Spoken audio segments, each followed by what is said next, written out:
students, today we are going to see refraction of light by spherical lenses. Now, a lens is a piece of transparent glass bound by two spherical surfaces. Now, the working of a lens is based on the refraction of light rays which when the light rays pass through it. Now, there are two types of lenses. One is convex lens, which is thick at its center, and thinner at its edges. And another one is a concave lens, which is thinner at its center and thicker at its edges. Now, an optical center.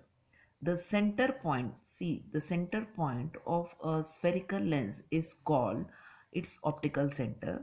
Then now the ray of light which passes through this optical center does not deviate and goes straight, whether it is going in this direction or in this direction or in this direction. It will not deviate from its own original path, and it will go straight in the forward direction.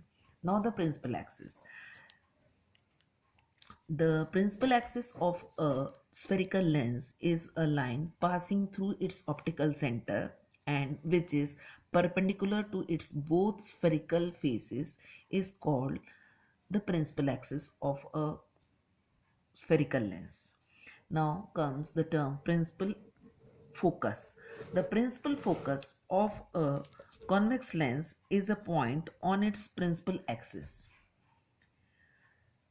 to which the light rays which are parallel to its principal axis converge after refraction through the convex lens. That means they are converging here at this point, and it's a real point. That means it can be obtained on a screen or on a paper. Now the principal focus of a concave lens.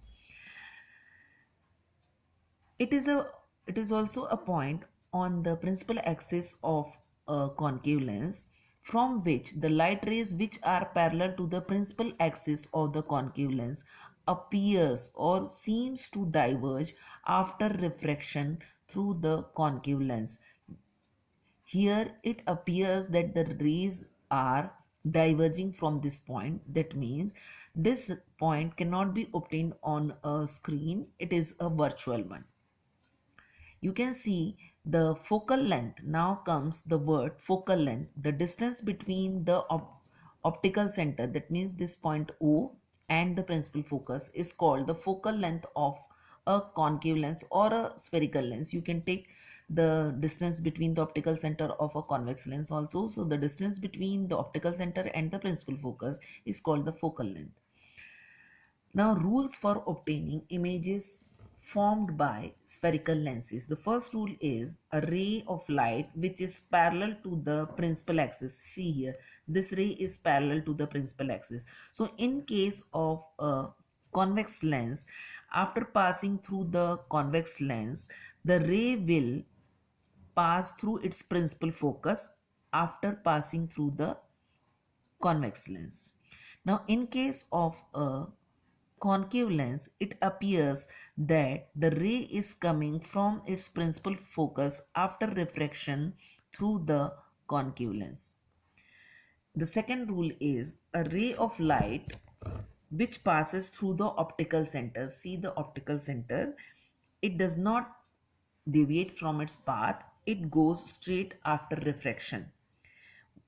From whatever direction it is coming, it will go in the forward direction, it will not deviate.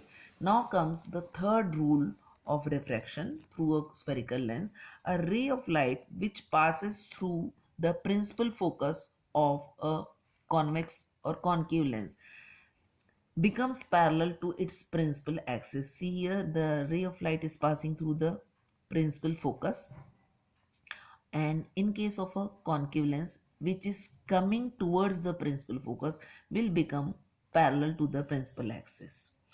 Now there are two factors on which the focal length of a spherical lens depends. The first is the focal length of a spherical lens is inversely proportional to the refractive index of the glass which is it is made. Higher the refractive index, shorter will be the focal length. And the second factor is curvature of the two faces of the lens. More the curvature, shorter will be the focal length.